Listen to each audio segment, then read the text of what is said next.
നമുക്ക് ആരംഭിക്കാം അല്ലേ? ഒരു ഗൗരവമായ വിഷയമാണ് സംസ്ഥാന വഖഫ് ബോർഡുമായി ബന്ധപ്പെട്ട് ഇപ്പോൾ ഉണ്ടായിട്ടുള്ളത്. 2026 ഫെബ്രുവരിയിലാണ് വഖഫ് ബോർഡ് പുനഃസംഘടിപ്പിക്കുന്നത്. അതിൻ്റെ പ്രവർത്തനങ്ങൾ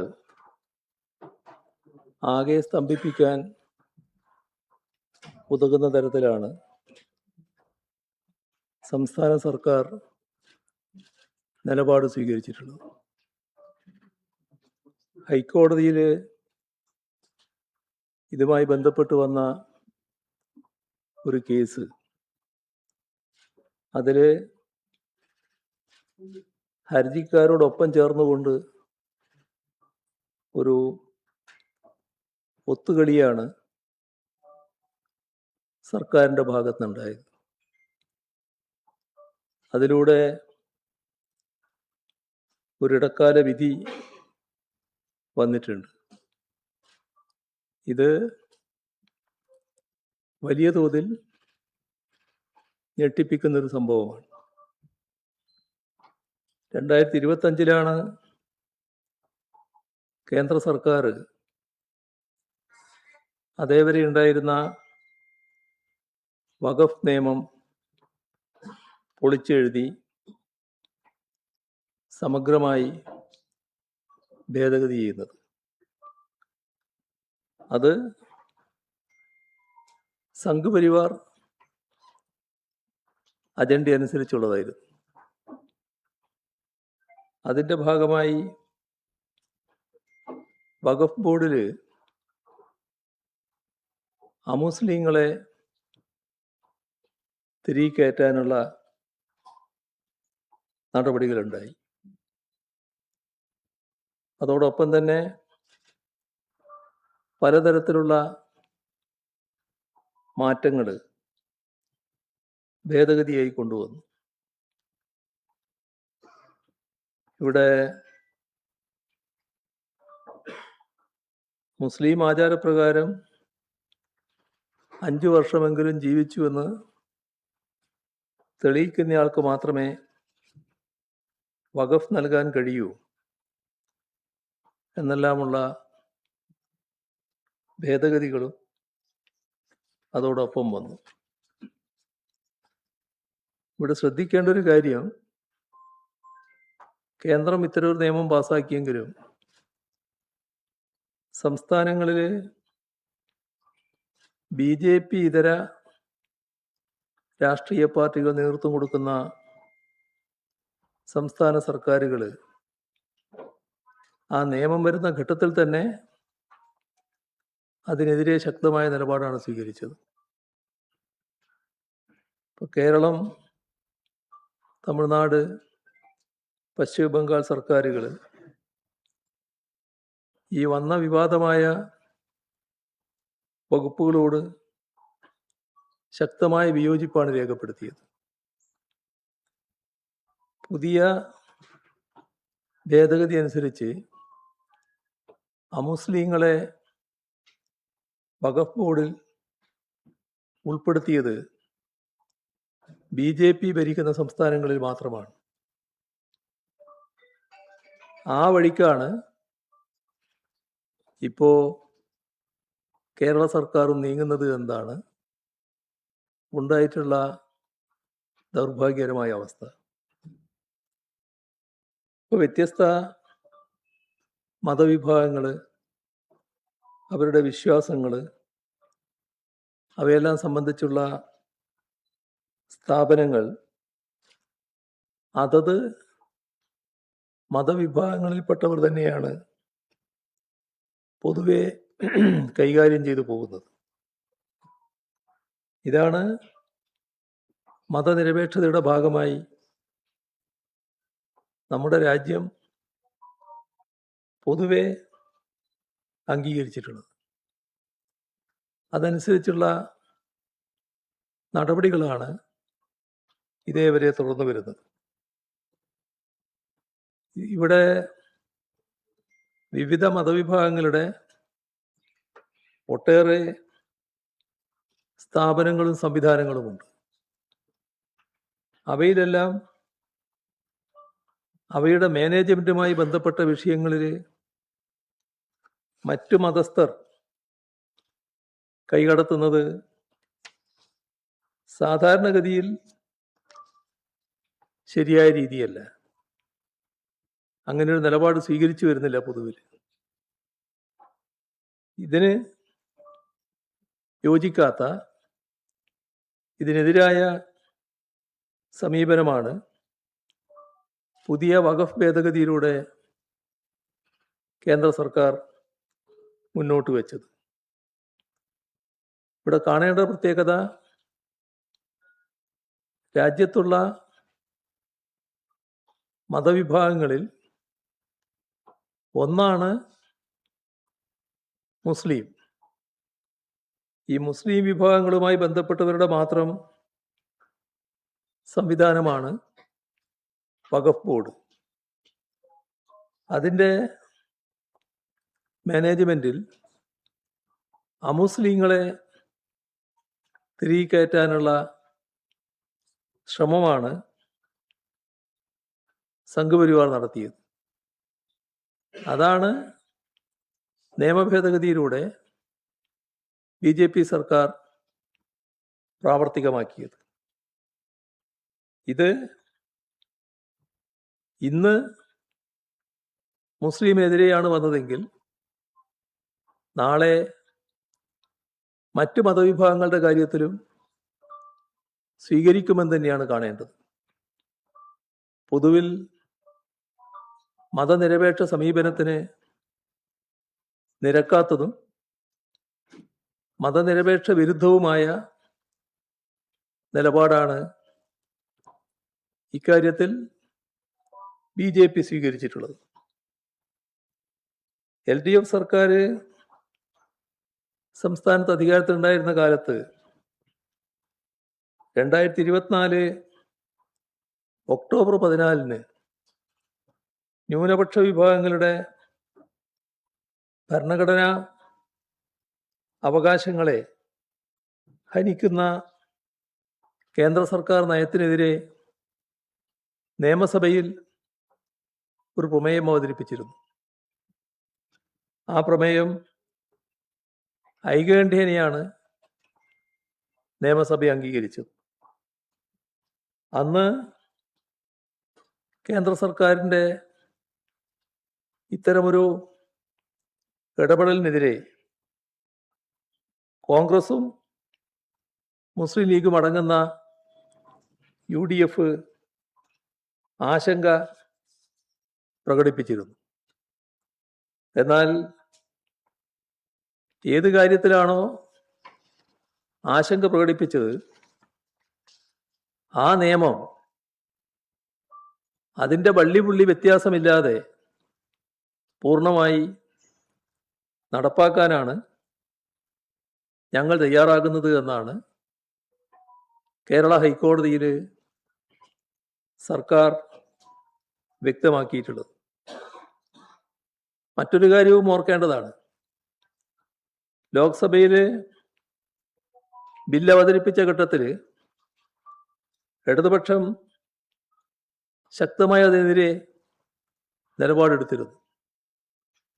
ഇടതുപക്ഷത്തിനോടൊപ്പം കോൺഗ്രസിനെ പ്രതിനിധീകരിച്ച് ശ്രീ KC വേണുഗോപാൽ നിയമത്തിനെതിരായി നിലപാട് സ്വീകരിച്ചിരുന്നു.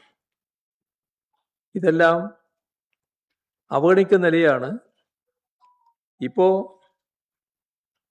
സംസ്ഥാന സർക്കാരിൻ്റെ ഭാഗത്ത് നിന്നുണ്ടായിട്ടുള്ളത്. 2026 ജൂലൈ 14 ഇതുമായി ബന്ധപ്പെട്ട് സർക്കാർ ഭാഗത്തു നിന്ന് ഹൈക്കോടതിയിൽ സ്റ്റേറ്റ്മെന്റ് സമർപ്പിച്ചു. അതിൽ രേഖാമൂലം ബോധിപ്പിച്ച കാര്യമാണ്. അതിങ്ങനെയാണ്, coat: The government is prepared to reconstitute the board strictly in compliance with the mandate of Section 14 of the Unified Waqf Management, Empowerment, Efficiency and Development Act. ഇതാണ് രേഖാമൂലം സംസ്ഥാന സർക്കാർ ഹൈക്കോടതിയിൽ സമർപ്പിച്ച സ്റ്റേറ്റ്മെന്റിലുള്ള ഭാഗം. മുസ്ലിം ലീഗിന്റെ നോമിനിയായ special government leader PM Saneer മുഖാന്തരമാണ് ഈ സ്റ്റേറ്റ്മെന്റ് ഹൈക്കോടതിയിൽ സമർപ്പിച്ചത്. കേസിന്റെ വിചാരണക്ക് അഡ്വക്കേറ്റ് ജനറൽ നേരിട്ട് ഹാജരാവുകയും ചെയ്തു. ഇതേ നിലപാട് തന്നെയാണ്, കാരണം സർക്കാരിന്റെ നിലപാടാണ് അഡ്വക്കേറ്റ് ജനറലും കോടതിയിൽ സ്വീകരിച്ചത്. കേന്ദ്ര സർക്കാരിന് വേണ്ടി ഹാജരായത് അഡീഷണൽ സോളിസിറ്റർ ജനറൽ ആയിരുന്നു.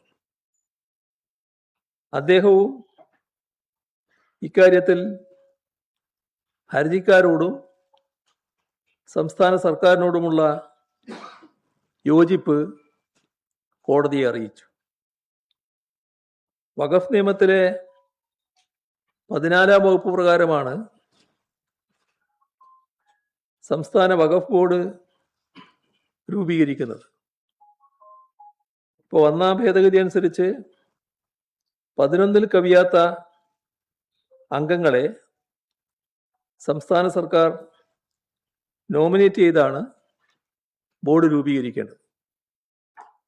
ഈ 11-ൽ 9 പേരെ നിയമിച്ചാണ് നേരത്തെ LDF കാലത്ത് ഉത്തരവായത്. ബാക്കി 2 പേരെ ഉടൻ നിയമിക്കുമെന്ന് ഉത്തരവിൽ സൂചിപ്പിച്ചിട്ടുമുണ്ട്. നിയമത്തിലെ 14-ാം വകുപ്പിൽ ആകെ അംഗങ്ങളിൽ 2 പേര് അമുസ്ലിം ആയിരിക്കണം എന്ന് നിഷ്കർഷിച്ചിട്ടുണ്ട്. അതുപോലെ തന്നെ ഷിയ, സുന്നി, മറ്റു മുസ്ലിങ്ങളിലെ പിന്നോക്ക സമുദായക്കാർ എന്നിവരുടെ പ്രതിനിധികളും ബോർഡിൽ ഉണ്ടാവണമെന്ന് നിർദ്ദേശമുണ്ട്. അതത് സംസ്ഥാനങ്ങളിൽ ഗണ്യമായ അംഗങ്ങളുണ്ടെങ്കിൽ ബോറ, അഖാഖാനി ഈ വിഭാഗങ്ങൾക്ക് കൂടി പ്രാതിനിധ്യം നൽകണമെന്നുണ്ട്. ഇക്കാര്യത്തിൽ സാഹചര്യങ്ങൾ പരിശോധിച്ച് സംസ്ഥാന സർക്കാരിന് തീരുമാനം കൈക്കൊള്ളാവുന്നതാണ്. ഇവിടെ വഖഫ് ബോർഡിന്റെ യോഗം ചേരുന്നതിന് ഉള്ള കോറം 5 ആണ്. അപ്പോൾ 11-ൽ 5 പേരാണ് കോറം. ആ നിലയിൽ പരിശോധിച്ചാൽ വഖഫ് ബോർഡ് യോഗം ചേരാനോ തുറന്നുള്ള പ്രവർത്തനം നടത്താനോ ഇപ്പോൾ നിയമപരമായി ഒരു തടസ്സവുമില്ല. പക്ഷേ കോടതിയിൽ വഖഫ് ബോർഡിൽ 2 അമുസ്ലിങ്ങളെ കേന്ദ്ര നിയമത്തിനനുസരിച്ച് നിയമിച്ചേ പറ്റൂ എന്ന വാശിയിലാണ് UDF സർക്കാരും അഡ്വക്കേറ്റ് ജനറലും നിലപാടെടുത്തത്. ഇത് BJP ഇതര സംസ്ഥാനങ്ങളിൽ കേരളമാണ് മറ്റ് സംസ്ഥാനങ്ങളിലെ BJP ഗവൺമെന്റിനോടൊപ്പം നിന്നുകൊണ്ട് ഇത്തരമൊരു ഭേദഗതി നടപ്പാക്കുന്ന നില സ്വീകരിച്ചിട്ടുള്ളത്. ഇത് തികച്ചും വഞ്ചനാപരമായ നിലപാടാണ്. ന്യൂനപക്ഷങ്ങളെയും ജനങ്ങളെയാകെയും വഞ്ചിക്കുന്ന നിലപാടാണ് UDF സർക്കാർ സ്വീകരിച്ചിട്ടുള്ളത്. ഇവിടെ നേരത്തെ സൂചിപ്പിച്ച വിഭാഗങ്ങളിൽ 2 അമുസ്ലിം അംഗങ്ങളെ നാമനിർദ്ദേശം ചെയ്തില്ല എന്നും മറ്റുമാണ് ഹൈക്കോടതിയിൽ ഉന്നയിക്കപ്പെട്ട പ്രശ്നം. ഒരു ഹർജിക്കാരൻ BJP സംസ്ഥാന വൈസ് പ്രസിഡന്റാണ്. പുതിയ വഖഫ് നിയമം പ്രാബല്യത്തിൽ വന്നതിനെ തുടർന്ന് നിയമത്തെ ചോദ്യം ചെയ്തുകൊണ്ട് നൂറുകണക്കിന് ഹർജികൾ സുപ്രീം കോടതിയിൽ എത്തിയിട്ടുണ്ട്. അതെല്ലാം ഫയൽ ചെയ്യപ്പെട്ട അവസ്ഥയിലാണുള്ളത്. സ്വത്ത് വഖഫ് ചെയ്യുന്നതിനുള്ള നിയന്ത്രണങ്ങൾ കൊണ്ടുവരുന്ന നിയമത്തിലെ ചില ഭാഗങ്ങളാണ് സുപ്രീം കോടതി സ്റ്റേ ചെയ്തത്. അത്തരമൊരു ഇടപെടൽ ഈ നിയമവുമായി ബന്ധപ്പെട്ട് സുപ്രീം കോടതിയുടെ ഭാഗത്ത് നിന്ന് ഉണ്ടായിട്ടുണ്ട്. എന്നാൽ മറ്റു കാര്യങ്ങൾ, അമുസ്ലിങ്ങളെ വഖഫ് ബോർഡിൽ നിയമിക്കുന്ന ഉൾപ്പെടെയുള്ള വ്യവസ്ഥകൾ ചോദ്യം ചെയ്തുകൊണ്ടുള്ള ഹർജികളുണ്ട്. ആ ഹർജികളുടെ കൂട്ടത്തിൽ ഇന്ത്യൻ യൂണിയൻ മുസ്ലിം ലീഗും സുപ്രീം കോടതിയിൽ കേസ് ഫയൽ ചെയ്തിട്ടുണ്ട്.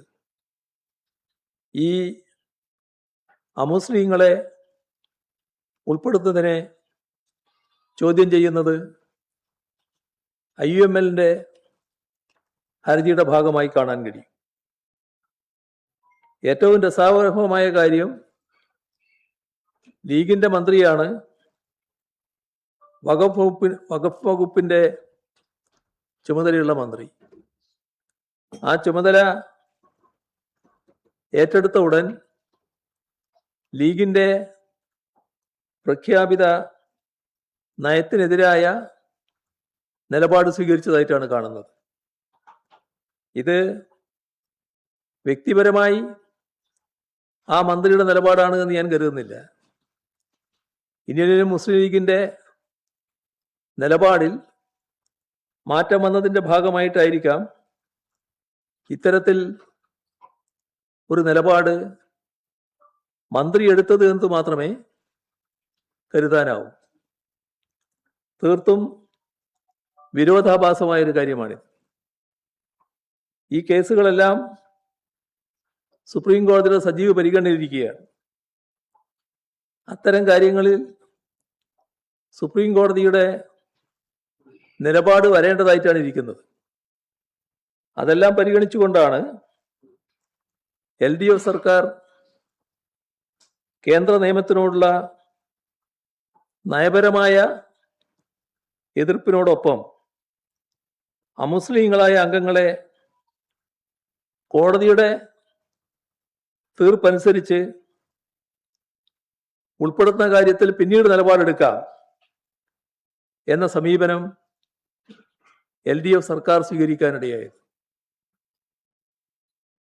രാഷ്ട്രീയമായി നോക്കിയാൽ ഈ നിലപാടിനോട് പ്രതിപക്ഷത്തിരുന്നപ്പോൾ യോജിച്ചവരാണ് UDF.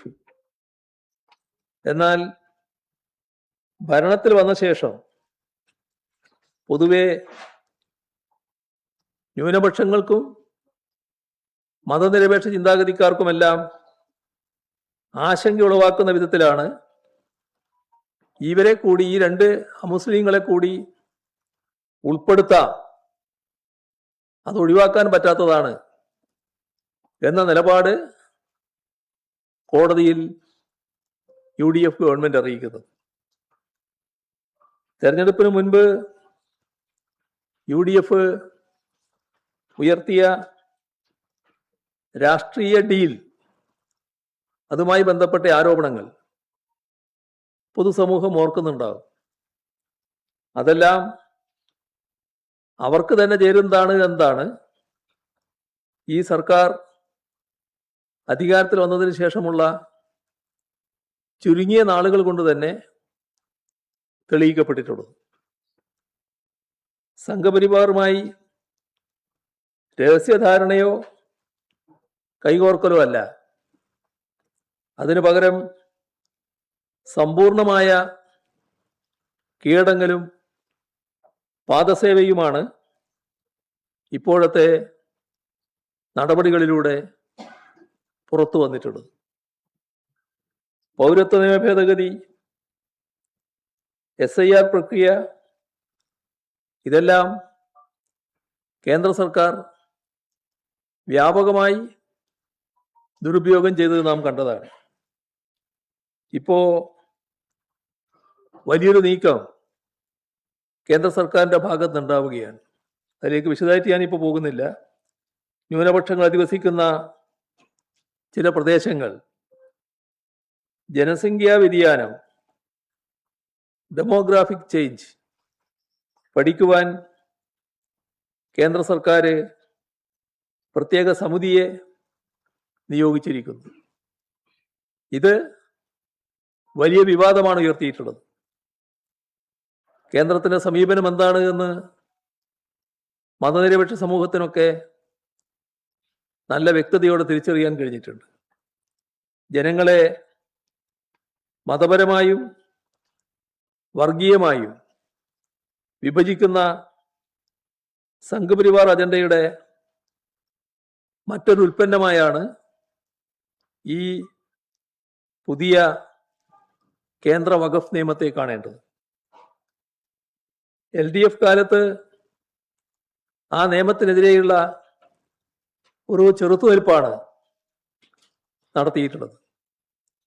ഒരു ചെറുത്തുനിൽപ്പുമില്ലാതെ അവരോട് യോജിച്ചുകൊണ്ട് കേന്ദ്ര സർക്കാരിൻ്റെ തിട്ടൂരത്തിന് വഴങ്ങി പൂർണ്ണമായും വള്ളിപുള്ളി വ്യത്യാസമില്ലാതെ നിയമം നടപ്പാക്കാമെന്ന നിലപാടാണ് UDF സർക്കാർ സ്വീകരിച്ചിട്ടുള്ളത്. ഇത് അപമാനകരമായ കാര്യമാണ്, തീർത്തും ലജ്ജാകരമായ കാര്യമാണ്. ഈ കാര്യത്തിൽ മതനിരപേക്ഷ സമൂഹത്തിൻ്റെ ആശങ്ക ഇതിനകം തന്നെ ഉയർന്നിട്ടുണ്ട്. ശക്തമായ പ്രതിഷേധം ഈ കാര്യത്തിൽ ഉയർന്നു വരും എന്ന് തന്നെയാണ് കാണേണ്ടത്. ഇതാണ് ആമുഖമായി പറയാനുള്ളത്.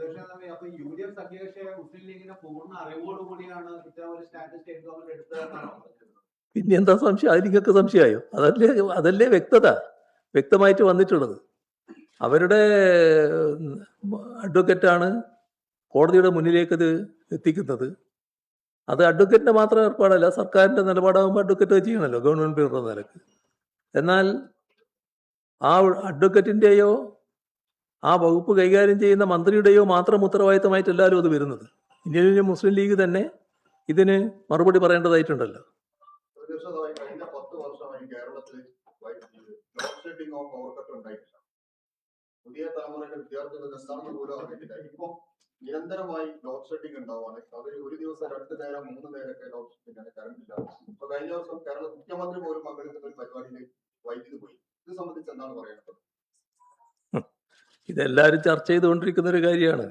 പക്ഷെ ഞാൻ പറയുമ്പോൾ അതൊരു രാഷ്ട്രീയമായിട്ട് മാറുമോ എന്നുള്ളൊരു ശങ്ക എനിക്കുണ്ട്. എന്നാൽ നാടിനാകെയുള്ള പൊതു പ്രതികരണമാണ് നിങ്ങളിവിടെ ഉന്നയിച്ച കാര്യം. ഈ കഴിഞ്ഞ 10 വർഷക്കാലം ഈ പറയുന്ന രീതിയിലുള്ള പ്രശ്നങ്ങൾ നമുക്ക് നേരിടേണ്ടി വന്നിട്ടില്ല. എന്നാൽ വൈദ്യുതിയുടെ കാര്യത്തിൽ സാങ്കേതികമായ ചില പ്രശ്നങ്ങൾ ചിലപ്പോൾ ഉണ്ടായേക്കാം, ഏത് ഗവൺമെൻറ് അധികാരത്തിലുണ്ടായാലും. അത്തരം ഘട്ടങ്ങളിലെല്ലാം എവിടെയാണോ പ്രശ്നങ്ങൾ ഉണ്ടാകാൻ സാധ്യതയുള്ളത് അവിടെയുള്ള ഉപയോക്താക്കളെ മുൻകൂട്ടി അറിയിക്കുന്ന നിലപാട് സ്വീകരിക്കും. ഇവിടെ സംഭവിക്കുന്നത് തീർത്തും വ്യത്യസ്തമായൊരു നിലയാണ്. ഇപ്പോൾ കഴിഞ്ഞ ദിവസം രാത്രി 1.25 മണിക്കൂർ വൈദ്യുതി ഇല്ലാത്ത കഴിയേണ്ടി വന്നവനാണ് ഞാൻ.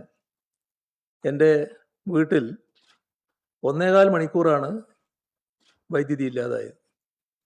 ഇത് എനിക്ക് മാത്രമല്ല, ഒരുപാട് ആളുകൾക്ക് സംഭവിക്കുകയാണ്. ഇവിടെ കാണേണ്ട ഒരു വസ്തുത, ഓണപ്പരീക്ഷയുടെ തയ്യാറെടുപ്പ് നടന്നുകൊണ്ടിരിക്കുകയാണ്.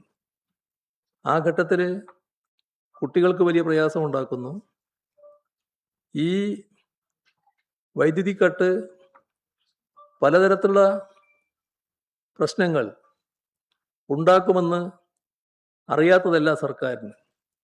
ഇതുമായി ബന്ധപ്പെട്ട നടപടികൾ മുൻകൂറായി സ്വീകരിച്ചില്ല എന്നതാണ് വന്നിട്ടുള്ള ഏറ്റവും വലിയ ദൗർബല്യം. ഇവിടെ സാധാരണഗതിയിൽ ദിവസം 300 മുതൽ 600 മെഗാവാട്ട് വരെ കുറവുണ്ട് എന്നാണ് ഇപ്പോൾ പറഞ്ഞു കേൾക്കുന്നത്. എങ്ങനെയാണ് ഇത്തരമൊരവസ്ഥയിലേക്ക് നാം എത്തിപ്പെട്ടത്? കൂടിയ വിലക്ക് വൈദ്യുതി വാങ്ങാൻ അനുമതി ലഭിച്ചിട്ടുണ്ട്. പക്ഷേ ജൂലൈയിൽ ഒരു ഹ്രസ്വകാല കരാറിലൂടെ വാങ്ങാൻ തയ്യാറായത് 150 മെഗാവാട്ട് മാത്രമാണ്. അപ്പോൾ നേരത്തെ ആവശ്യമായ തയ്യാറെടുപ്പ് നടത്തിയില്ല എന്നല്ലേ ഇത് കാണിക്കുന്നത്? അതിൻ്റെ ഭാഗമായിട്ടല്ലേ ഇത്തരമൊരു ദുരവസ്ഥ വന്നിട്ടുള്ളത്? കേരളത്തിൽ വൈദ്യുതി എത്ര ആവശ്യമുണ്ട്, കയ്യിൽ എത്രയുണ്ട്, എത്ര ഷോർട്ടേജ് ഉണ്ട്, അതെങ്ങനെ പരിഹരിക്കാനാകും? ഇതെല്ലാം നേരത്തെ തന്നെ പ്ലാൻ ചെയ്തു പോകേണ്ടതല്ലേ? കേരളത്തിലെ വൈദ്യുതി രംഗം നല്ല ശക്തി പ്രാപിച്ചൊരു കാലമാണ് ഈ കഴിഞ്ഞ ദശാബ്ദക്കാലം. കാരണം ട്രാൻസ്മിറ്റ് പദ്ധതി 10,000 കോടി രൂപ ചെലവിട്ടുകൊണ്ടതാണ്. എടമൺ കൊച്ചി പവർ ഹൈവേ പൂർത്തിയാകില്ല എന്ന് കണക്കാക്കിയത് പൂർത്തിയാക്കാൻ നമുക്ക് കഴിഞ്ഞിട്ടുണ്ട്. അതേപോലെ തന്നെ ആഭ്യന്തര ഉൽപാദനം 2092 മെഗാവാട്ടാണ് വർദ്ധിപ്പിക്കാൻ ആ ഘട്ടത്തിൽ കഴിഞ്ഞത്. ഇങ്ങനെയെല്ലാമുള്ള നിലയിൽ നല്ല മെച്ചപ്പെട്ട അവസ്ഥയിലേക്ക് വൈദ്യുതി മേഖല എത്തിയതാണ്. പക്ഷേ വസ്തുതയായി കാണണമല്ലോ. നമ്മുടെ കയ്യിലുള്ള വൈദ്യുതി കൊണ്ട് മാത്രം പ്രശ്നങ്ങൾ പരിഹരിക്കാനാവില്ല. അപ്പം അതിനാവശ്യമായ തയ്യാറെടുപ്പ് നേരത്തെ നടത്തണം. ആവശ്യമായത്ര വൈദ്യുതി വാങ്ങണം. അതിൽ പൂർണ്ണമായ കെടുകാര്യസ്ഥയാണ് ഉണ്ടായിട്ടുള്ളത്. ഇത് ജനങ്ങളെ ഇട്ടുകൊണ്ട് ഇങ്ങനൊരു അമ്മാനമാടാൻ പാടില്ല. ഗവൺമെന്റേതായ ഉത്തരവാദിത്വം നിർവഹിച്ചു പോവുകയാണ് വേണ്ടത്. അല്ല, എന്തോ ചോദിക്കാൻ നോക്കി അദ്ദേഹം. സർക്കാരുമായി ബന്ധപ്പെട്ട് ഇതുമായി ബന്ധപ്പെട്ട വൈദ്യുതി പ്രശ്നങ്ങൾ അവർ നൽകുന്ന വിശദീകരണം ഒരു ദീർഘകാല കരാറുകൾ കഴിഞ്ഞ സർക്കാർ റദ്ദാക്കിയിരുന്നു. ഒപ്പം തന്നെ ഈ കാലാവസ്ഥ പ്രതിസന്ധിയാണ് കാരണമെന്ന്. ഇപ്പൊ ചീമേനിയിൽ ഒരു ആണവ കേന്ദ്രം സ്ഥാപിക്കാമെന്നൊക്കെയാണ് പറയുന്നത്. അപ്പൊ ഈ അടിയന്തരമായ പ്രശ്നങ്ങൾ നേരിടാൻ അത് പരിഹരിക്കാൻ സർക്കാർ തയ്യാറാവുന്നില്ല. മറ്റു ചില കാരണങ്ങൾ പറയുന്നത് മുൻ സർക്കാരിനെ പഠിക്കുന്നുണ്ട്. അതിലെന്തൊക്കെ വസ്തുതയുണ്ട്? പ്രധാന ആരോപണം ആര്യാടൻ മുഹമ്മദ് കൊണ്ടുവന്ന ഒരു കോൺട്രാക്ട് സർക്കാർ. അല്ല, അതാ അദ്ദേഹം പറഞ്ഞു. അതിന് വിശദീകരണം വേണ്ടല്ലോ. അത് പറഞ്ഞാലുണ്ടത്. ആ പറഞ്ഞതിന് ഞാൻ പറയാൻ പോകുകയാണ്. അദ്ദേഹം പറഞ്ഞ ഒരു കാര്യം നിങ്ങൾ പറയാൻ നോക്കിയതാണ്. ഇതാണ് LDF ഗവൺമെന്റ് പ്രത്യേക സമീപനം. അവിടെയാണ് LDF ഗവൺമെന്റ് UDF ഗവൺമെന്റ് തമ്മിലുള്ള വ്യത്യാസം നാം കാണേണ്ടത്. ആ കരാറിനോട് വ്യത്യസ്തതയുള്ളവരായിരുന്നു ഞങ്ങൾ. ആ കരാറിനകത്ത് നേരായ കരാറല്ല എന്ന അഭിപ്രായം ഞങ്ങൾക്ക് ശക്തമായിട്ടുണ്ടായിരുന്നു. പക്ഷേ കരാർ ഒപ്പിട്ട് കഴിഞ്ഞിരിക്കുന്നു. കരാർ അനുസരിച്ച് വൈദ്യുതി വാങ്ങൽ തുടങ്ങിയിരിക്കുന്നു. ആ കരാർ റദ്ദ് ചെയ്താൽ പെട്ടെന്ന് നമ്മുടെ നാടിന് വൈദ്യുതി ക്ഷാമം അനുഭവിക്കേണ്ടി വരും. അപ്പം ഞങ്ങൾ തീരുമാനിച്ചത് ആ വൈദ്യുതി കരാറുമായി മുന്നോട്ട് പോകാനാണ്. ഈ വ്യത്യസ്തതയുള്ളപ്പോൾ തന്നെ നാടിൻ്റെ പൊതുവായ താല്പര്യം കണക്കാക്കി ആ വൈദ്യുതി കരാർ അംഗീകരിച്ച് മുന്നോട്ട് പോകാനാണ് LDF സർക്കാർ നടപടിയെടുത്തത്. ആ നടപടിയുമായി മുന്നോട്ട് പോകുമ്പോൾ നമ്മുടെ റെഗുലേറ്ററി കമ്മീഷൻ അവരുടെ അനുമതി നേരത്തെ വാങ്ങേണ്ടതായിരുന്നു. ഇത്തരമൊരു കരാറിലേക്ക് പോകുമ്പോൾ UDF സർക്കാർ ആ അനുമതി വാങ്ങിയിരുന്നില്ല. അവരുടെ മുന്നിൽ ഈ പ്രശ്നം സജീവമായിട്ട് നിൽക്കുന്നുണ്ടായിരുന്നു. ആ റെഗുലേറ്ററി കമ്മീഷൻ ഇതുമായി ബന്ധപ്പെട്ട് പരിശോധിച്ച് അവരുടെ അവസാന തീരുമാനം പിന്നീട് വന്നു. അത് റദ്ദ് ചെയ്യുന്നതായിരുന്നു. ആ റദ്ദ് ചെയ്ത തീരുമാനത്തിനെതിരെ ആകാവുന്ന നടപടികളെല്ലാം ഞങ്ങൾ സ്വീകരിച്ചു. അത് വെറുതെ വിട്ടുകളയല്ല ചെയ്തത്. ആ വൈദ്യുതി വാങ്ങൽ പ്രധാനമാണ് എന്ന് കണ്ടുകൊണ്ട് ഉള്ള എല്ലാ നടപടിയും ഞങ്ങൾ സ്വീകരിച്ചു. ഇതാണ് ഞങ്ങൾ സ്വീകരിച്ച സമീപനം. ഞങ്ങളതിൽ നിങ്ങൾ കാണിച്ചത് കൊള്ളരുതായ്മയാണ്, അതുകൊണ്ട് ഞങ്ങളത് പൂർണ്ണമായിട്ട് ഉപേക്ഷിക്കുന്നു എന്ന നിലയല്ല. ഉപേക്ഷിക്കേണ്ടതാണ്, എന്നാൽ ഉപേക്ഷിച്ചാൽ നാട് ഇരുട്ടിലാവും. അതല്ല നല്ലത്. നാടിൻ്റെ താല്പര്യം സംരക്ഷിക്കലാണ് നല്ലത് എന്ന് കണ്ടുകൊണ്ടുള്ള നിലപാടാണ് ഞങ്ങൾ സ്വീകരിച്ചത്. അതുകൊണ്ട് തന്നെ ഞങ്ങളുടെ കാര്യത്തിൽ ഈ സമീപനം കേരളത്തിൻ്റെ വൈദ്യുതി മേഖലക്ക് കുറവില്ലാത്ത മട്ടിലായിരുന്നു. ഇപ്പൊ പറയുന്ന പരിഹാര മാർഗം അത് കേരളത്തിൽ അത്ര എളുപ്പമുള്ള കാര്യമല്ല കേട്ടോ. ഏത് ഈ ആണവ നിലയം സ്ഥാപിക്കൽ. ആണവ നിലയം സ്ഥാപിച്ച് കേരളത്തിൽ പ്രശ്നങ്ങൾ പരിഹരിച്ച് കളയാമെന്ന് പറഞ്ഞാൽ അതിന് നമ്മുടെ സമൂഹത്തിൽ അതിശക്തമായ എതിർപ്പുണ്ടാകും. ഒരു സംശയവുമില്ല, അതിശക്തമായ എതിർപ്പ് ഉയർന്നു വരും. അതുകൊണ്ടാണ് ഞങ്ങളുടെ കാലത്ത് അത്തരമൊരു കാര്യത്തെപ്പറ്റി ഞങ്ങൾ ആലോചിക്കുകയും ചെയ്യാതിരുന്നത്. ചില നിർദ്ദേശങ്ങളൊക്കെ ചില ഭാഗത്തു നിന്നൊക്കെ വന്നിരുന്നു. ആ ഘട്ടത്തിൽ തന്നെ ഞങ്ങളൊക്കെ നിലപാട് വ്യക്തമാക്കിയത് അത്തരമൊരു നടപടിയിലേക്ക് കടക്കുന്നില്ല എന്ന്. ഇപ്പോൾ വീണ്ടും അത്തരമൊരു ആലോചനയിലേക്ക് കടക്കുന്നെങ്കിൽ അത് അനാവശ്യമായ പ്രശ്നങ്ങൾ കേരളത്തിൽ സൃഷ്ടിക്കാനായിരിക്കും വഴിവെക്കുക. അതിനു പകരം മറ്റ് നടപടികളിലൂടെ വൈദ്യുതി രംഗം കാര്യക്ഷമമാക്കാനുള്ള നടപടികളാണ് സ്വീകരിക്കേണ്ടത്. 2 ദിവസം മുമ്പ് CM പറഞ്ഞൊരു കാര്യം, കപ്പൽ നിർമ്മാണശാല ടാറ്റയുടെ 10,000 കോടി രൂപയുടെ കേരളത്തിലേക്ക് വരാൻ പോകുന്നുണ്ട്. ഇന്ന് ടാറ്റയുമായി ഒരു പത്രത്തിലെ പ്രതിനിധി സംസാരിച്ചപ്പോൾ CM അങ്ങനെ പറഞ്ഞപ്പോൾ ഞെട്ടിപ്പോയി, ഞങ്ങളിത് ഇതിനെക്കുറിച്ച് അറിഞ്ഞിട്ടും കേൾക്കുന്നില്ല എന്ന മറുപടിയാണ് ടാറ്റയുടെ പ്രതിനിധി. എൻ്റെ ശ്രദ്ധയിലും അത് വന്നു, നിങ്ങളെ ഈ പറഞ്ഞ കാര്യം. പക്ഷെ ഞാനിപ്പോൾ അതുമായി ബന്ധപ്പെട്ട് മറ്റൊരു കമന്റിലേക്ക് പോകുന്നില്ല. ഏതാണ് വസ്തുത എന്ന് നമുക്ക് കുറച്ച് കഴിഞ്ഞാൽ മനസ്സിലാകുമല്ലോ. ഏതായാലും ടാറ്റ അറിഞ്ഞുകൊണ്ടൊരു കാര്യം വന്നിട്ടില്ല എന്നാണ് ഇപ്പോൾ വന്നതായിട്ട് കാണുന്നത്. ബാക്കി കാര്യങ്ങൾ വരട്ടെ, അതിനുശേഷം പറയാം. കഴിഞ്ഞ 10 വർഷം താങ്കൾ മുഖ്യമന്ത്രിയാകുമ്പോൾ കൈകാര്യം ചെയ്ത CMDR ഒരുപാട് പേർക്ക് അതുകൊണ്ട് സഹായങ്ങൾ കൊടുക്കാനും സാധിക്കുന്നു. പക്ഷേ ഇപ്പം കഴിഞ്ഞ 2 മാസമായി അതിനുള്ള സഹായങ്ങൾ വളരെ പരിമിതമാണ്. മുമ്പൊക്കെ ഒരു മാസം 80 കോടി രൂപ വരെ അതുവഴി സഹായങ്ങൾ കൊടുത്തിട്ട്. ഇപ്പൊ കഴിഞ്ഞ ദിവസം മുഖ്യമന്ത്രി VD സതീശൻ പറഞ്ഞത് മുമ്പൊക്കെ സിഗരറ്റിന്റെ പാക്കറ്റിൽ എഴുതി കൊടുത്താണ് പല ആനുകൂല്യങ്ങളും കൊടുത്തത് എന്നാണ്. ഇപ്പൊ ഓൺലൈനിൽ ഉണ്ടായിരുന്ന സുതാര്യമായ അട്ടിമറിച്ച് പേപ്പറിൽ എഴുതി കൊടുക്കുന്ന രീതിയിലേക്കാണ് പോകുന്നതെന്നാണ് പറയുന്നത്. ഇത് സംബന്ധിച്ച് എന്താ പറയുന്നത്? നമ്മളെ നാട് കൂടുതൽ പുരോഗതിയിലേക്കാണ് പോകേണ്ടത്. അതിൻ്റെ ഭാഗമായുള്ള നടപടികൾ സ്വീകരിക്കുമ്പോൾ പുറകോട്ട് പോകാനല്ല എപ്പോഴും താല്പര്യം കാണിക്കേണ്ടത്. നമ്മുടെ ഈ നിങ്ങൾ പറഞ്ഞ CMDRFുമായി ബന്ധപ്പെട്ടുള്ള കാര്യങ്ങളിൽ നേരത്തെ പല വിധത്തിലുള്ള പരാതികളുണ്ടായിരുന്നു. അതിൽ ചിലർ തെറ്റായത് ഉപയോഗിച്ചു എന്ന പരാതികളുണ്ടായിരുന്നു. പ്രാദേശികമായി ചില ആളുകൾ വിചാരിച്ചിട്ടാണ് ഈ സഹായം കിട്ടിയത്. ചെറിയ കാശായിരിക്കും. ആ ചെറിയ കാശിൽ നിന്ന് വിഹിതം പറ്റിയ ആളുകളെ പറ്റി അടക്കം പരാതികൾ മുൻപ് കേട്ടിരുന്നു.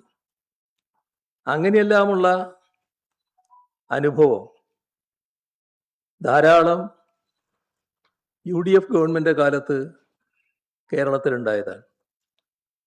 ഇത് എന്തുകൊണ്ടാണ് സംഭവിച്ചത്? കൃത്യമായ നടപടിക്രമം അംഗീകരിക്കപ്പെട്ടിരുന്നില്ല.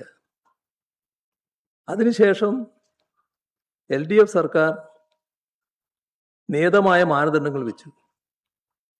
അതിൻ്റെ ഭാഗമായി ഓൺലൈനിലൂടെ അപേക്ഷിക്കാം. എല്ലാ കാര്യങ്ങളിലും ആരുടെയെങ്കിലും പ്രത്യേക ശുപാർശ വേണ്ട, തീരുമാനങ്ങൾ വന്നോളൂ. ആവശ്യമായ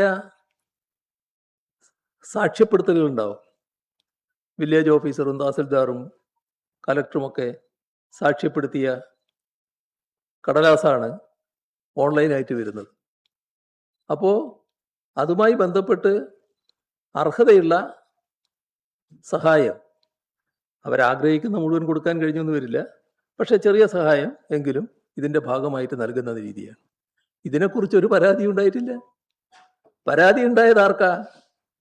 ഇപ്പോ പുതിയ ഗവൺമെന്റ് വന്നപ്പോൾ ഈ കാര്യം പരിശോധിച്ചപ്പോൾ തങ്ങൾക്കിടപെട്ട് ഒന്നും ചെയ്യാൻ കഴിയുന്നില്ല എന്ന് ചിലർക്കൊരു തോന്നൽ. അത് സഹായം ലഭിക്കേണ്ടവർക്ക് എന്തെങ്കിലും പ്രയാസം ഉണ്ടാക്കുന്നതല്ല. സഹായം ലഭിക്കേണ്ടവർക്ക് വേഗത്തിൽ സഹായം ലഭിക്കാൻ ഉതകുന്ന സമീപനമാണ് ഈ ഓൺലൈൻ സംവിധാനത്തിലൂടെ വന്നത്. എന്നാൽ പ്രാദേശികമായി ചില ആളുകളെ തൃപ്തിപ്പെടുത്തേണ്ടതുണ്ട് എന്ന് തോന്നിയതിൻ്റെ ഭാഗമായി ഇത്തരമൊരു മാറ്റം കൊണ്ടുവരുന്നു എന്നാണ് മനസ്സിലാക്കുന്നത്. ഇത് പഴയ കമ്മീഷൻ രാജിലേക്ക് പോകുന്ന നിലയാണ് ഉണ്ടാക്കുക. അതീവ നിർഭാഗ്യകരമായ വശമാണത്. ഒരു കാരണവശാലും നിലവിലുള്ള ഓൺലൈൻ സമ്പ്രദായം പൊളിച്ചെഴുതാൻ പാടില്ലാത്തതാണ്. അതിനെ കൂടുതൽ ശക്തിപ്പെടുത്താനും ദൃഢമാക്കാനും എന്തെങ്കിലും നടപടികൾ വേണമെങ്കിൽ സ്വീകരിക്കുന്നതിൽ തെറ്റുമില്ല. പക്ഷേ പുറകോട്ട് പോവുകയല്ല വേണ്ടത്, കമ്മീഷന് അവസ്ഥയുണ്ടാക്കുകയല്ല വേണ്ടത്. ഏതെങ്കിലും ഒരു നിസ്സഹായാവസ്ഥയിൽപ്പെട്ട മനുഷ്യൻ്റെ ഏറ്റവും ദയനീയമായ അവസ്ഥ ചൂഷണം ചെയ്യാൻ ചില ആളുകൾക്ക് അവസരമുണ്ടാക്കരുത്. അതാണ് ഗവൺമെന്റ് ശ്രദ്ധിക്കേണ്ടത്. വിദ്യാഭ്യാസ മേഖലയിൽ മറ്റ് ഗവൺമെന്റ് പേര് നിയമനങ്ങൾക്ക് പോലെ വിദ്യാഭ്യാസ മേഖലയിലും വഴിവിട്ട നിയമനങ്ങൾ നടക്കുന്നത്. SSKയില് 10 വർഷം മുമ്പ് വിരമിച്ച ആളെയാണ് ഇപ്പോൾ 65 വയസ്സുള്ള ആളെ കൊണ്ടിരിച്ചിരിക്കുന്നു. മറ്റ് CMAT ഉൾപ്പെടെയുള്ള വകുപ്പുകളിൽ യോഗ്യതകൾ മറികടന്ന്, അതായത് ഡോക്ടറേറ്റ് ഉൾപ്പെടെയുള്ള വേണം എന്നുള്ളത് മറികടന്ന് ഒരു സാധാരണ അധ്യാപകനെ എത്തുന്നു. ഇങ്ങനെയുള്ള നിയമനങ്ങളാണ് നിലവിൽ നടക്കുന്നത്. പല കാര്യങ്ങളും ഇതുപോലുള്ളത് ഉയർന്നു വരികയാണ്. ഇത് ഒരു പുതിയ ഗവൺമെന്റ് അധികാരത്തിൽ വന്നതിന് ശേഷം ഉണ്ടാകുന്ന ചില നോട്ടപ്പിശകുകൾ മാത്രമായിട്ട് കാണേണ്ടതല്ല, ബോധപൂർവം ചെയ്യുന്ന കാര്യങ്ങളായിട്ട് വേണം കണക്കാക്കാൻ. അതിൻ്റെ ഭാഗമായി സാധാരണ നിലയിലുള്ള മാനദണ്ഡങ്ങൾ ലംഘിക്കപ്പെടുക, അർഹത നിഷേധിക്കപ്പെടുന്ന അവസ്ഥയുണ്ടാവുക. അധ്യാപകരുടെ പ്രശ്നം പറഞ്ഞപ്പോൾ ഏറ്റവും പ്രധാനം, നേരത്തെ അധ്യാപകർ വർഷാരംഭത്തിൽ വിദ്യാഭ്യാസ മേഖലയിൽ കണക്കുകളൊക്കെ എടുത്താൽ ചില പോസ്റ്റുകൾ അധികമുണ്ടെങ്കിൽ അവർക്ക് പൊതുവെ സംരക്ഷണം കൊടുക്കുന്ന നിലപാട് സ്വീകരിച്ചു വരാറുണ്ടായിരുന്നു. ഇപ്പോൾ വരുന്ന പ്രശ്നം എന്താ? നമ്മുടെ വിരമിക്കുന്നവരുണ്ട്. ആ വിരമിക്കുമ്പോൾ ചിലപ്പോൾ പ്രൊമോഷനിലൂടെ അത് നികത്തേണ്ടതുണ്ട്. എന്നാൽ ഇത്തരത്തിലുള്ള തസ്തികകൾ ഒഴിച്ചിടുകയാണ്. പ്രൊമോഷനിലൂടെ നികത്താതിരിക്കുമ്പോൾ പുതിയ ആളുകളെ എടുക്കുന്നതിനുള്ള അവസരവും നഷ്ടപ്പെടുകയാണ്. അപ്പോൾ പുതിയ ആളുകൾക്കുള്ള തൊഴിൽ സാധ്യത നഷ്ടപ്പെടുന്ന അവസ്ഥ വരികയാണ്. ഇതൊക്കെ ഗവൺമെൻറ് അവധാനതയോടെ ചെയ്യേണ്ട കാര്യമാണ്. ആളുകളെ സംരക്ഷിക്കേണ്ടതുണ്ട്, തൊഴിലെടുക്കുന്നവരെ സംരക്ഷിക്കേണ്ടതുണ്ട്, അർഹതപ്പെട്ട പ്രൊമോഷൻ നൽകേണ്ടതുണ്ട്. വിരമിക്കുന്നതിൻ്റെ ഭാഗമായുള്ള തസ്തികകളിൽ പ്രൊമോഷനും പുതിയ നിയമനവും നൽകുന്നത് ഒഴിവാക്കുന്ന നടപടികൾ ഒരു തരത്തിലും ഗുണം ചെയ്യുന്നില്ല. അതും ഇതിൻ്റെ കൂടെ ഒപ്പം വരുന്നുണ്ട്. മുഖ്യമന്ത്രിയായിരിക്കെ ഞങ്ങളുടെ ഓഫീസിൽ പ്രവർത്തിച്ച ശ്രീ രതീഷ് കാളിയാണ് ഈ PM-ശ്രീ വിഷയത്തിൽ ഒരു ലേഖനം എഴുതി ശ്രദ്ധയിൽപ്പെട്ടിരുന്നു. അത് അദ്ദേഹം പറയുന്നത് ഇത് ഏകപക്ഷീയമായി സംസ്ഥാന സർക്കാരിന് പിന്മാറാൻ കഴിയുന്നതല്ല എന്ന ഇപ്പോഴത്തെ ഗവൺമെന്റ് ഒരു സ്റ്റാൻഡിന് അനുകൂലമായിട്ടാണ് ആ ലേഖനം. അതിന് പഴയ വിദ്യാഭ്യാസ മന്ത്രി മറുപടി നൽകിയിട്ടുണ്ട്. ആ മറുപടിയോടൊപ്പമാണ് ഞാൻ നിൽക്കുന്നത്. കേരളത്തിന്റെ higher education minister Roji M John കേരളത്തിലെ MP-മാർക്ക് ഒരു കത്ത് എഴുതിയിട്ടുണ്ട്. വികസിത് ഭാരത് ശിക്ഷ അടിസ്ഥാനം പറഞ്ഞ ബില്ലിന് എതിരെ വോട്ട് ചെയ്യണം. ഇപ്പോഴത്തെ നിലയിൽ അത് വന്നു കഴിഞ്ഞാൽ ഹയർ എഡ്യൂക്കേഷൻ സെക്ടറിൽ സ്റ്റേറ്റിന്റെ പവർ എടുത്തു മാറ്റും, സെൻട്രലിന് കൂടുതൽ പവർ ഉണ്ടാവും എന്നാണ് അത് പറയുന്നത്. അല്ല, ഇവിടെ ഇപ്പോൾ നേരെ വന്ന കുറേ കാര്യങ്ങളുണ്ടല്ലോ ഹയർ എഡ്യൂക്കേഷൻ രംഗത്ത്. ഹയർ എഡ്യൂക്കേഷൻ രംഗത്ത് ഏറ്റവും വലിയ കുഴപ്പം കാണിച്ചത് കേരളത്തിൻ്റെ കാര്യത്തിൽ ഇപ്പോൾ ഗവർണറാണല്ലോ. ഗവർണർ സ്വീകരിക്കുന്ന നിലപാടുകളുണ്ടല്ലോ. MG യൂണിവേഴ്സിറ്റിയുടെ കാര്യത്തിൽ സ്വീകരിച്ച നിലപാടുണ്ടല്ലോ. യൂണിവേഴ്സിറ്റി VC-മാരുടെ കാര്യത്തിൽ സ്വീകരിക്കുന്ന നിലപാടുണ്ടല്ലോ. ഇത്തരം കാര്യങ്ങളിൽ UDF ഗവൺമെൻറ് എന്ത് സമീപനമാണ് സ്വീകരിക്കുന്നത്? അതോടൊപ്പം തന്നെ ആ സെനറ്റിൻ്റെ പുനഃസംഘടന എല്ലാം സംഘപരിവാറുകാരെയല്ലേ കൊണ്ടുവച്ചിരിക്കുന്നത്. നമ്മൾ അത്തരം നടപടികളെ ചോദ്യം ചെയ്യണ്ടേ? ഞങ്ങൾ സംഘർഷത്തിനില്ല എന്ന് പറഞ്ഞ് മാറി നിൽക്കുകയാണോ വേണ്ടത്? അപ്പോൾ ചെയ്യേണ്ട കാര്യങ്ങൾ ചെയ്യേണ്ട സമയത്ത് ചെയ്യാതിരുന്നവർ മറ്റു ചിലത് ചൂണ്ടിക്കാണിക്കുമ്പോൾ അത് ആത്മാർത്ഥയോടെയാണെന്ന് പറയാൻ കഴിയില്ല എന്ന് മാത്രം. ഈ പറഞ്ഞതിനോട് വേറെ വിയോജിപ്പൊന്നുമില്ല. അത്തരം ഒരു ബില്ല് വരുമ്പോൾ അതിനെ എതിർക്കേണ്ടത് എതിർക്കുക തന്നെ ചെയ്യും. അതിന് വേറെ സംശയമൊന്നുമില്ല. പക്ഷേ അല്ല, ഞാൻ പറഞ്ഞു തീരട്ടെ, നിങ്ങൾക്ക് ധൃതിപ്പെടല്ല. അപ്പോൾ അത്തരം കാര്യങ്ങളിൽ ആത്മാർത്ഥതയോടെ പ്രതികരിക്കാൻ നടപടികൾ സ്വീകരിക്കാൻ തയ്യാറാകാത്തവർ പറയുന്നതിനോട് വലിയ തോതിൽ മുഖവിലക്കെടുക്കാൻ ആൾക്ക് പറ്റില്ല. പ്രതിഷേധമായി കഴിഞ്ഞ ദിവസം മുഖ്യമന്ത്രി നടത്തിയ ഒരു വാർത്താ സമ്മേളനത്തിൽ വിഴിഞ്ഞത്തിന്റെ ഓഹരി കൈമാറ്റവുമായി ബന്ധപ്പെട്ട ചോദ്യത്തിൽ പറഞ്ഞത് കേരളത്തിൽ കോവിഡ് ആകെ 4 മാസം ഉണ്ടായിട്ടുള്ളൂ, പ്രളയത്തിന്റെ ബുദ്ധിമുട്ട് 1 മാസം അനുഭവിച്ചത്, ആകെ 5 മാസം മാത്രം അനുഭവിച്ചുള്ളൂ. ഇത് സംബന്ധിച്ച് എന്താണ് താങ്കൾക്ക് പറയാൻ? അതിനൊക്കെ പറയാതിരിക്കലാണ് നല്ലത്. പ്രളയം എന്ന് പറയുന്നത് ആ പ്രളയം വന്ന് ആ വെള്ളം ഇറങ്ങിക്കഴിഞ്ഞതോടുകൂടി അവസാനിക്കുന്ന ഒന്നാണോ? നമുക്കെല്ലാവർക്കും അനുഭവത്തിലുള്ള കാര്യമല്ലേ. കോവിഡിന്റെ ഭാഗമായി വന്നിട്ടുള്ള തകർച്ച അത് എത്ര വലുതായിരുന്നു, എത്ര നാളാണ് നീണ്ടുനിന്നത്? അതിൻ്റെയൊക്കെ ഭാഗമായിട്ടുള്ള കാര്യങ്ങൾ എല്ലാവർക്കും അറിയാവുന്നതല്ലേ.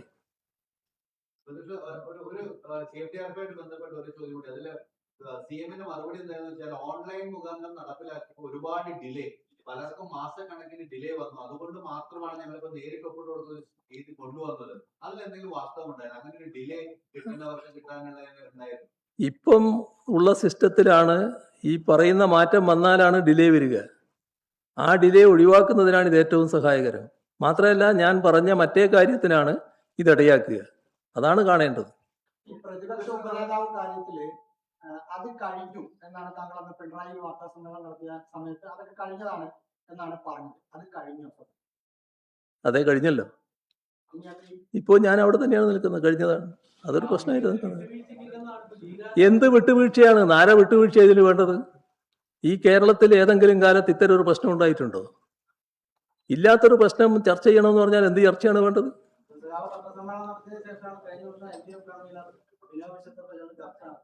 അത് കാണുമല്ലോ, അത് ചർച്ച ചെയ്യുമല്ലോ. ഞാനും ബിനോയ് വിശ്വത്തെ കാണുമല്ലേ, അത് വേറെ കാര്യം. അതിന് വേറെ പ്രശ്നമൊന്നുമില്ല. ഞങ്ങൾ കാണുന്നതിനൊന്നും വേറെ പ്രശ്നമൊന്നും വരില്ല. അതെ,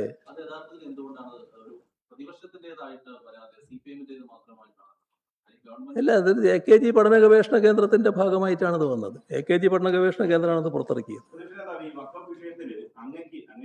നടത്തിയ പ്രസ്താവനയ്ക്ക് മറുപടി ഇപ്പോ ലീഗിന്റെ നേതാവ് നടത്തുന്നുണ്ട്, PMA സലാം. അദ്ദേഹം പറയുന്നത് താങ്കൾക്ക് കളവല്ലേ പറയാൻ കഴിയും, കോടതിയിൽ അങ്ങനെ പറഞ്ഞിട്ടില്ല, അതിന്റെ പ്രവർത്തനങ്ങൾ പരിശോധിക്കണമെന്ന് മാത്രമാണ് കടലാസ് എന്ന് മാത്രമാണ് പറഞ്ഞത്. അത് അങ്ങക്ക് കളവ് മാത്രമേ പറയാൻ കഴിയൂ. അതെ അതെ അതെ. ആര് കളവ് പറയുന്നു, ആര് വസ്തുത പറയുന്നു എന്നൊക്കെ ഉള്ളത് കോടതിയുടെ മുന്നിലുള്ള കാര്യങ്ങളല്ലേ. അതില്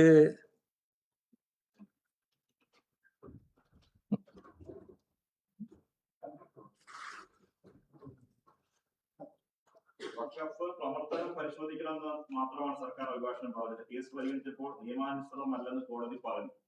2 അമുസ്ലിങ്ങളെ നിയമിക്കാമെന്ന് പറഞ്ഞിട്ടില്ല. മുസ്ലിം ലീഗ് പാർലമെന്റിൽ ഇന്ന് ശക്തമായി എതിർത്തിട്ടുണ്ട് എന്നാണ് അദ്ദേഹം പറഞ്ഞത്. വളരെ നല്ല. PM Saneer, special government pleader to AAG, അദ്ദേഹം ഒപ്പിട്ട കടലാസാണിത്. ഇതില്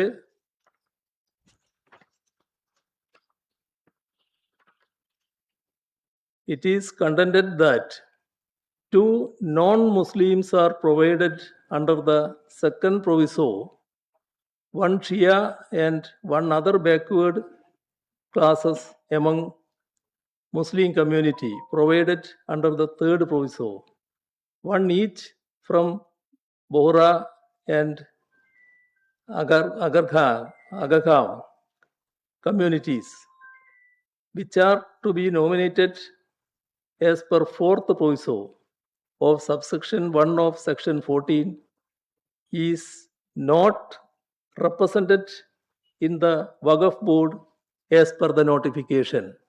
ഒരു ഭാഗം.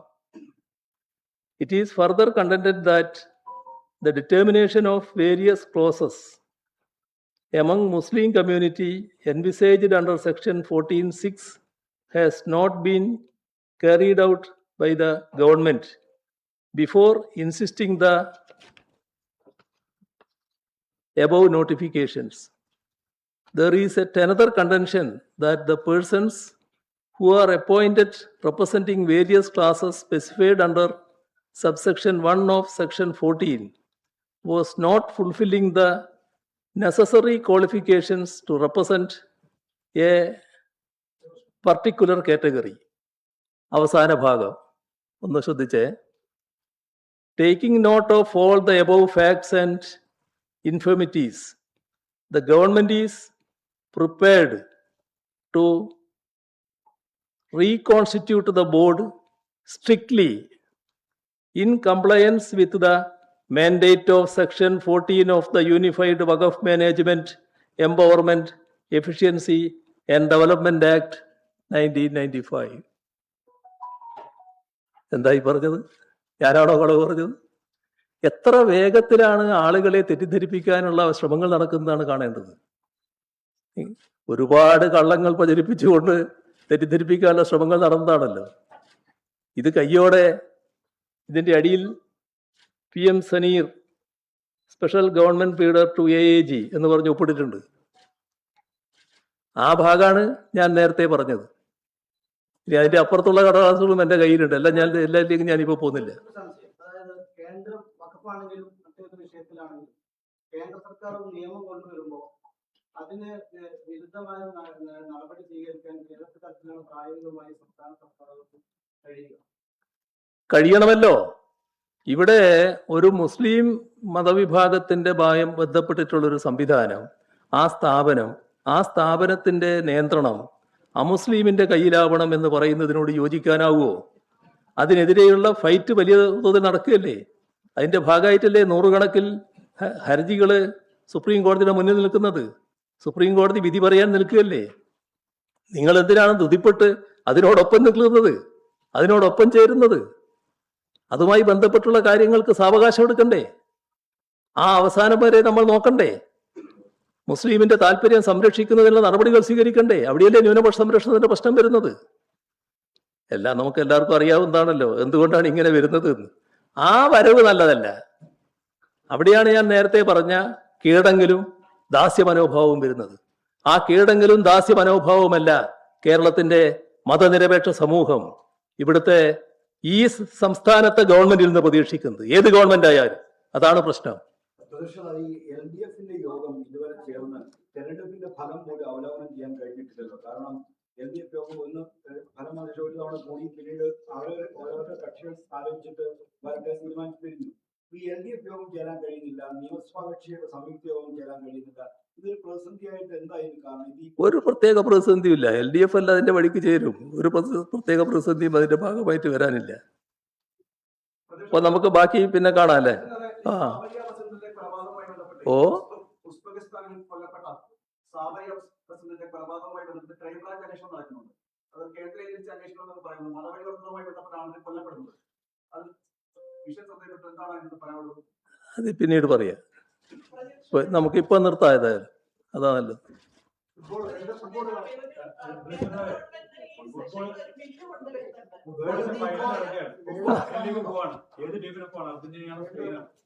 നല്ല കളിക്കാർ ജയിക്കട്ടെ. നിങ്ങളെല്ലാരും ഓരോ ടീമിന്റെ ഭാഗമാണല്ലോ അല്ലേ?